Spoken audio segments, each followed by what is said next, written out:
Hello दोस्तों, mastermind class में आप लोग का स्वागत है। आज हम लोग पढ़ेंगे पठार के बारे में और इससे बनने वाले सारे इंपॉर्टेंट क्वेश्चन, सारे इंपॉर्टेंट फैक्ट्स को समझेंगे हम लोग, जो कि एग्जाम के व्यू से इंपॉर्टेंट हो। और इससे पहले हम लोग पर्वत के बारे में पढ़ चुके हैं, जो कि हिमालय से संबंधित ज्यादा डाटा हम लोग देखे थे। पर्वत, पहाड़ और पठार तीनों अलग अलग चीज है, जिसमें से पर्वत और पहाड़ हम लोग पढ़ चुके हैं। आज पढ़ना है पठार के बारे में। तो चलिए बिना समय गवाए स्टार्ट किया जाए। इससे पहले थोड़ा सा समझते हैं। पिछला वीडियो में हम लोग पढ़े थे कि वैसा आकृति जो इस प्रकार का हो और इसकी ऊंचाई लगभग 1000 मीटर हो या इससे अधिक हो, इसको हम लोग बोलते हैं पर्वत। ठीक है। और पर्वत से थोड़ा सा छोटा वाला आकृति को बोला जाता है पहाड़। और वैसा आकृति जो सपाट टाइप से हो और जिसकी आकृति लगभग त्रिभुजाकार हो, इसको बोला जाता है पठार। तो आज पठार के बारे में हम लोग समझेंगे। अगर आप लोग पिछला वीडियो नहीं देखे हैं तो जाकर सबसे पहले पिछला वीडियो देखिए, क्योंकि वह बहुत ही इंपॉर्टेंट वीडियो है, जो कि हिमालय पर्वत से संबंधित है और वह ज्यादातर डाटा वहां से क्वेश्चन एग्जाम में भी आता है, इसलिए वह बहुत ही इंपॉर्टेंट है। इसमें हम लोग को समझना है सिर्फ पठार के बारे में। अब देखते हैं पठार क्या है। तो ऐसा आकृति जो लगभग सपाटाकार हो, इस आकृति का हो और इसकी ऊंचाई 500 से 600 मीटर हो, इसी को बोलते हैं हम लोग पठार। पठार की ऊंचाई 500 से 600 होता है। आकृति इसका लगभग त्रिभुजाकार होता है। यहां से ज्यादातर डाटा यही आता है कि कौन सा पठार किस राज्य में है। तो आइए देखते हैं। जैसे कि मेवाड़ का पठार यह राजस्थान और मध्य प्रदेश इलाका में फैला है। बुंदेलखंड का पठार उत्तर प्रदेश मध्य प्रदेश में है। मालवा का पठार राजस्थान और मध्य प्रदेश में। दंडकारण्य का पठार यह बहुत ही इंपॉर्टेंट है। दंडकारण्य का पठार, दंडकारण्य का पठार उड़ीसा, छत्तीसगढ़, महाराष्ट्र, तेलंगाना और आंध्र प्रदेश के इलाका में पड़ता है और इसका विस्तार मध्य प्रदेश में नहीं है। बहुत बार देखने को मिला है, दे देगा क्वेश्चन कि दंडकारण्य का पठार का विस्तार निम्न में से किस राज्य में नहीं है, और इसमें से बार बार आता है ऑप्शन मध्य प्रदेश। इसलिए इसको लिख दिया गया है कि इसको याद ही कर लीजिए कि दंडकारण्य का पठार का विस्तार मध्य प्रदेश में नहीं है। ठीक है। और दंडकारण्य का जो पठार है यह तीन धातु के लिए फेमस है। तीन के लिए मतलब इस वाला इलाका में तीन ज्यादा मात्रा में मिलता है। और छत्तीसगढ़ का बस्तर जिला तीन धातु के लिए प्रसिद्ध है। छत्तीसगढ़ का बस्तर जिला, कभी कभी तो डायरेक्ट क्वेश्चन यही आ गया है कि बताइए बस्तर जिला किस राज्य में है। तो बस्तर जिला छत्तीसगढ़ में है। किसके लिए फेमस है? तो यह तीन धातु के लिए फेमस है। समझिए। और देखिए छोटा नागपुर का पठार जो कि झारखंड में है, यहाँ पे खनिज संसाधन बहुत ज्यादा है। छोटा नागपुर का पठार झारखंड में है और इसे रूर प्रदेश के नाम से हम लोग जानते हैं। ठीक है, भारत का रूर। छोटा नागपुर के पठार को भारत का रूर प्रदेश कहते हैं, जो कि खनिज संसाधन के लिए प्रसिद्ध है। यहां से 4 क्वेश्चन आता है कि छोटा नागपुर का पठार किस राज्य में है? तो झारखंड में है। इसे और किस नाम से जानते हैं? तो भारत का रूर प्रदेश कहते हैं। क्यों कहते हैं? तो चूंकि यह खनिज संसाधन के लिए प्रसिद्ध है। और देखिए छोटा जो नागपुर का पठार है, यहीं से दामोदर नदी एवं स्वर्णरेखा नदी निकलती है। याद रखिएगा, दामोदर नदी और स्वर्णरेखा नदी छोटा नागपुर के पठार से ही निकलती है। अब यहां से यहां तक जो डाटा है यह डायरेक्ट याद करने वाला डाटा है। डायरेक्ट क्वेश्चन आता है, इसलिए इसको रट जाना है। दक्कन ट्रेप है एक, जो कि बेसाल्ट चट्टान से निर्मित संरचना है। बेसाल्ट चट्टान, और कहां पे है? महाराष्ट्र। 2 क्वेश्चन। दक्कन ट्रेप कहां है? तो महाराष्ट्र में। कैसा चट्टान है? तो यह एक बेसाल्ट चट्टान है। ठीक है। अगला, विश्व का सबसे ऊंचा पठार तिब्बत का पठार, जिसे पामीर के पठार के नाम से भी जाना जाता है, और इसकी ऊंचाई लगभग 5000 मीटर है, जिसे दुनिया के छत के नाम से भी जाना जाता है। याद रखना है, दुनिया का सबसे ऊंचा पठार कौन सा है? तो पामीर का पठार या तिब्बत का पठार, जिसे दुनिया का छत कहते हैं, और इसकी ऊंचाई कितने है? तो 500 मीटर है, लगभग 5000 मीटर सॉरी। और भारत का सबसे ऊंचा पठार लद्दाख का पठार, यह दुनिया का था, और भारत का सबसे ऊंचा पठार लद्दाख का पठार है, जो कि 8 राज्यों में फैला हुआ है। और भारत का सबसे बड़ा पठार दक्कन का पठार, सबसे बड़ा पठार दक्कन का पठार। ठीक है। और सबसे ऊंचा पठार लद्दाख का पठार। भारत का सबसे प्राचीनतम और प्राथमिक चट्टान है आर्कियन क्रम का चट्टान, जो कि बहुत पुराना माना जाता है। आर्कियन क्रम का चट्टान।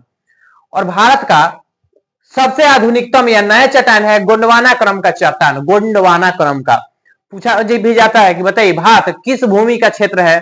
तो भारत गोंडवाना लैंड का हिस्सा है। Gondwana land, Angara land, Pangaea Panthalassa, यह क्या होता है?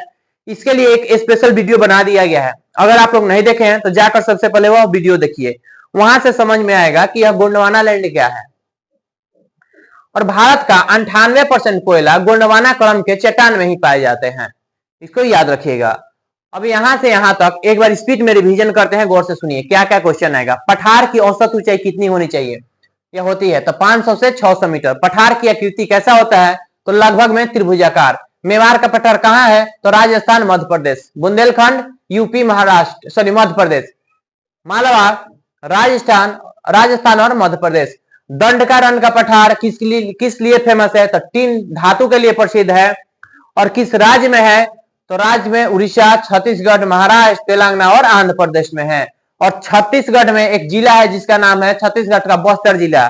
यह स्पेशल किसके लिए फेमस है? तो यह टीन धातु के लिए फेमस है।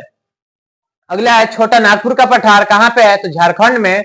और छोटा नागपुर के पठार को भारत का रूर प्रदेश कहते हैं, भारत का रूर प्रदेश। और यह किस लिए प्रसिद्ध है? तो खनिज संसाधन के लिए प्रसिद्ध है। दामोदर नदी एवं स्वर्णरेखा नदी कहां से निकलती है? तो छोटा नागपुर के पठार से निकलती है। दक्कन ट्रैप कैसा चट्टान है? तो बेसाल्ट का चट्टान है। किस राज्य में है? तो महाराष्ट्र में है। दुनिया का सबसे ऊंचा पठार कौन है? तो तिब्बत का पठार, जिसे पामीर के पठार के नाम से भी जाना जाता है। इसकी ऊंचाई कितनी है? तो 5000 मीटर है। और दुनिया का छत कहते हैं। भारत का सबसे ऊंचा पठार कौन सा है? तो लद्दाख का पठार। भारत का सबसे बड़ा पठार कौन सा है? तो दक्कन का पठार। इस टाइप से आपका क्वेश्चन आएगा, तो इसको याद कर लीजिएगा। आगे देखिए, इधर आते हैं। अगला है कुछ ये वाला राजस्थान वाला इलाका थोड़ा सा बनाए हुए हैं मैप। राजस्थान सपोज दैट है, ऊपर में अरावली पर्वत है, नीचे में एक मेवाड़ का पठार है, वहीं पे मालवा का पठार है। अब देखिए अरावली जो पर्वत है यहाँ पे, इसको समझते हैं हम अरावली पर्वत। इससे पहले थोड़ा सा देखिए अरावली पर्वत, इसके ठीक थोड़ा सा नीचे में है विंध्याचल पर्वत, इसके नीचे में है सतपुरा और इसके नीचे में है अजंता। यहां से समझने वाला चीज है अरावली, विंध्याचल, सतपुरा और अजंता। अरावली के ठीक नीचे से बहती है यमुना नदी और विंध्याचल के ठीक नीचे से बहती है नर्मदा नदी। इसी तरह सतपुरा और अजंता के बीच में है ताप्ती नदी। अब क्वेश्चन किस टाइप से आता है, गौर से सुनिएगा। क्वेश्चन तो एक आ जाएगा कि विंध्याचल के ऊपर में कौन सी नदी है? तो यमुना नदी। अरावली के नीचे में कौन सी नदी है? तो यमुना नदी। ठीक है, या अरावली पर्वत और विंध्याचल पर्वत के बीच में कौन सी नदी है? तो यमुना नदी। एक ही क्वेश्चन घुमा फिरा के पूछा जा सकता है आपसे। विंध्याचल पर्वत और सतपुरा पर्वत के बीच में कौन सी नदी है? तो नर्मदा नदी। विंध्याचल के नीचे में कौन सी नदी है? तो नर्मदा नदी। और सतपुरा से ऊपर में कौन सी नदी है? तो नर्मदा नदी। इस टाइप से क्वेश्चन आते हैं। ठीक है, अगला सतपुरा और अजंता के बीच में कौन सी नदी है? तो ताप्ती नदी है। समझ गए होंगे कि क्वेश्चन किस प्रकार से पूछा जाएगा। ज्यादातर क्वेश्चन यही आता है कि अरावली और विंध्याचल के बीच में कौन सी नदी बहती है? तो यमुना नदी। या अरावली पर्वत और विंध्याचल पर्वत को अलग कौन सी नदी करती है? तो यमुना नदी। इस टाइप से क्वेश्चन आता है, तो इसको ध्यान रखिएगा। डायरेक्ट याद कर लीजिएगा, ऊपर अरावली, उसके नीचे विंध्याचल, उसके नीचे सतपुरा और उसके नीचे अजंता। नदी में यमुना नदी, नर्मदा नदी और ताप्ती नदी। अब स्पेशल पढ़ना है सबसे पहले अरावली पर्वत। देखिएगा अरावली पर्वत भारत का सबसे प्राचीनतम पर्वत में से है एक अरावली पर्वत। सबसे प्राचीनतम पर्वत अरावली पर्वत। यह एक अवशिष्ट पर्वत है। क्या है? तो अवशिष्ट पर्वत है। और इसका निर्माण प्री कैम्ब्रियन युग में हुआ था। माना जाता है कि पृथ्वी का जब विकास हुआ था, पृथ्वी पर जब जीव जंतु जन्म लेने लगे उसी समय में हुआ था। मतलब बोल सकते हैं आज से लगभग 544 या 45 मिलियन वर्ष पूर्व का घटना है। उसी के समय को बोलते हैं हम लोग प्री कैम्ब्रियन युग। और अरावली पर्वत चोटी माउंट आबू की पहाड़ी पर स्थित गुरु शिखर है। अरावली पर्वत की सबसे ऊंची चोटी कौन है? तो माउंट आबू की पहाड़ी पर स्थित गुरु शिखर है। इसकी ऊंचाई कितना है? तो 1722 मीटर। एक याद रखिएगा कि माउंट आबू की पहाड़ी पर स्थित दिलवारा का जैन मंदिर है। पूछा जाता है दिलवारा का जैन मंदिर कहां पे है? तो माउंट आबू की पहाड़ी पर स्थित है। अब अरावली पर्वत से क्या क्या क्वेश्चन आता है, गौर से सुनिए। सबसे पहला क्वेश्चन कि भारत की सबसे प्राचीनतम पर्वत कौन है? तो अरावली पर्वत। यह कैसा पर्वत है? तो अवशिष्ट पर्वत है। इसका निर्माण कब हुआ था? तो प्री कैम्ब्रियन युग में हुआ था। अरावली पर्वत की सबसे ऊंची चोटी कौन सी है? तो माउंट आबू की पहाड़ी पर स्थित गुरु शिखर है। और गुरु शिखर की ऊंचाई कितनी है? तो 1722 मीटर। और माउंट आबू की पहाड़ी पर कौन सी मंदिर है? तो दिलवारा का जैन मंदिर। समझ गए? अब दूसरा है विंध्याचल पर्वत। यहां इसको समझते हैं। विंध्याचल पर्वत का विस्तार है इसका गुजरात में, मध्य प्रदेश, उत्तर प्रदेश, बिहार और छत्तीसगढ़ में यह फैला हुआ है। विंध्याचल जो पर्वत है ना, यह भारत को दो भागों में डिवाइड करती है। देखिए, जैसे कि यह सपोज दैट भारत का फिगर है। इससे पहले हम लोग पढ़े थे अक्षांश रेखा के संदर्भ में कि 23.5 डिग्री उत्तरी अक्षांश रेखा भारत को दो भागों में विभाजित करती है, 23.5 डिग्री, जिसे हम लोग कर्क रेखा के नाम से जानते हैं। और कर्क रेखा भारत के 8 राज्यों से होकर गुजरता है। यह सारा चीज पीछे पढ़ाई हो चुका है। इसी तरह विंध्याचल पर्वत भी यहाँ पे है, बीचों बीच है लगभग। बोल सकते हैं कि विंध्याचल पर्वत भी डिवाइड करने का काम करता है कहीं ना कहीं। उत्तर भारत और दक्षिण भारत को अलग कौन करता है? तो पर्वत के संदर्भ में विंध्याचल पर्वत। ये भी हम लोग बोल सकते हैं ऊपर से जो नदी आती है, नीचे से भी जो नदी जाती है, दोनों को अलग करने का काम कौन करता है? तो विंध्याचल पर्वत। अब क्वेश्चन ऐसे आएगा, उत्तर भारत के अपवाह तंत्र एवं दक्षिण भारत के अपवाह तंत्र को डिवाइड करने का काम कौन करता है? तो विंध्याचल पर्वत ही करता है। ये भी क्वेश्चन आ सकता है कि बताइए उत्तर भारत और दक्षिण भारत के बीच मुख्य जलवायु विभाजक का कौन काम करता है? तो विंध्याचल पर्वत ही करता है। यहां तक समझ गए? अब देखिए, विंध्याचल पर्वत से संबंधित अब क्वेश्चन आता है कि भारत को दो भागों में बांटती है, उत्तर भारत और दक्षिण भारत। अभी समझे। और गंगा के अपवाह तंत्र को प्रायद्वीपीय अपवाह तंत्र से अलग करती है। गंगा के अपवाह तंत्र मतलब ऊपर वाला इलाका, और प्रायद्वीप इसको बोलते हैं। प्रायद्वीपीय अपवाह तंत्र को अलग कौन करता है? तो विंध्याचल पर्वत। अगला, उत्तर भारत एवं दक्षिण भारत के बीच में मुख्य जलवायु विभाजक का काम कौन करता है? तो विंध्याचल पर्वत ही करता है। अब आगे देखिए, विंध्याचल पर्वत गुजरात में इसे जोबट हिल तथा बिहार में कैमूर की पहाड़ी के नाम से जाना जाता है।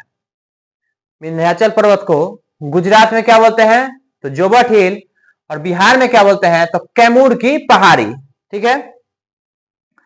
अगला है सतपुरा। यहां तक हम लोग पहुंच चुके। अगला है सतपुरा पर्वत श्रेणी। अब यहां से क्या क्वेश्चन आता है, गौर से सुनिएगा। सतपुरा पर्वत श्रेणी जिसका विस्तार गुजरात, महाराष्ट्र, मध्य प्रदेश, छत्तीसगढ़ और झारखंड में है। सतपुरा पर्वत श्रेणी का सबसे ऊंचा चोटी है महादेव एवं मैकाल की पहाड़ी, इसी में है। और इसकी सबसे ऊंची चोटी, महादेव की सबसे ऊंची चोटी है धूपगढ़ी। नहीं समझे शायद, देखिएगा फिर से। सतपुरा पर्वत श्रेणी इसी में है महादेव एवं मैकाल की पहाड़ी। इसी इलाका में पूरा में है महादेव एवं मैकाल की पहाड़ी। ठीक है। और महादेव की सबसे ऊंची चोटी है धूपगढ़ी। महादेव की सबसे ऊंची चोटी कौन है? धूपगढ़ी। और धूपगढ़ी की ऊंचाई है 1350 मीटर, जो कि मध्य प्रदेश में है, मध्य प्रदेश में। अब देखिए, पूरा यह सतपुरा श्रेणी बनाया गया है। सतपुरा श्रेणी, इसमें बहुत सारा श्रेणी है, पर्वत श्रृंखला है। इसी में एक है महादेव पर्वत। और महादेव पर्वत की सबसे ऊंची चोटी कौन है? तो धूपगढ़ी है।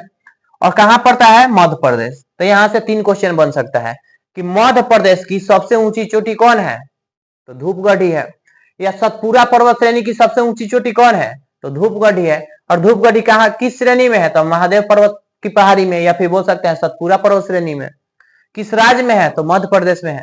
तो ऐसे करके क्वेश्चन आता है, यहां से इसको याद रखना है। अब इधर आते हैं घाटी। घाटी क्या है? इससे पहले भी हम लोग पढ़ चुके हैं कि दो पर्वत के बीच में वैसा संकीर्ण भाग जहां से होकर नदी गुजरती है, उसी को बोलते हैं घाटी। दो पर्वत के बीच में वैसा संकीर्ण भाग जहां से होकर नदी गुजरती है, उसको बोलते हैं घाटी, गढ़े भाग को। अब कुछ इंपॉर्टेंट घाटी यहाँ पे लिखा हुआ है जहां से क्वेश्चन आता है, जैसे कि शांत घाटी किस राज्य में है? तो केरल में। सिलिकॉन वैली बेंगलुरु को कहा जाता है। रियल में वैली में तो होता है घाटी, रियल में यह कोई वैली नहीं है, लेकिन नाम से जाना जाता है सिलिकॉन वैली बेंगलुरु। बहुत ही इंपॉर्टेंट क्वेश्चन है। कंबम घाटी तमिलनाडु, अराकू घाटी आंध्र प्रदेश, फूलों की घाटी उत्तराखंड, दून घाटी उत्तराखंड, नेलौन घाटी उत्तराखंड, रजाव की घाटी उत्तराखंड, किन्नौर घाटी कहाँ है? तो हिमाचल प्रदेश, पार्वती घाटी हिमाचल प्रदेश, मालना घाटी हिमाचल प्रदेश, स्पीति घाटी हिमाचल प्रदेश, और कुल्लू घाटी हिमाचल प्रदेश में ही है, जिसे देवताओं की घाटी के नाम से जाना जाता है। इसमें से भी सबसे ज्यादा बार क्वेश्चन आया है जहां पर टिक लगा हुआ है। शांत घाटी केरल, सिलिकॉन वैली बेंगलुरु को कहते हैं, कम्बम घाटी तमिलनाडु, फूलों की घाटी उत्तराखंड, दून घाटी उत्तराखंड, नेलान घाटी उत्तराखंड और किन्नौर घाटी हिमाचल प्रदेश और कुल्लू घाटी जिसे देवताओं की घाटी के नाम से जाना जाता है, यह भी हिमाचल प्रदेश में है। तो यह सारा डाटा लगभग पर्वत पहाड़ और पठार से संबंधित पूरा क्वेश्चन आज कंप्लीट हुआ। आगे हम लोग को पढ़ना है अभी मरुस्थल से संबंधित। ठीक है, तो इसके आगे हम लोग कल देखेंगे। और वीडियो आप लोग को अच्छा लगे तो लाइक शेयर और सब्सक्राइब जरूर करें। धन्यवाद।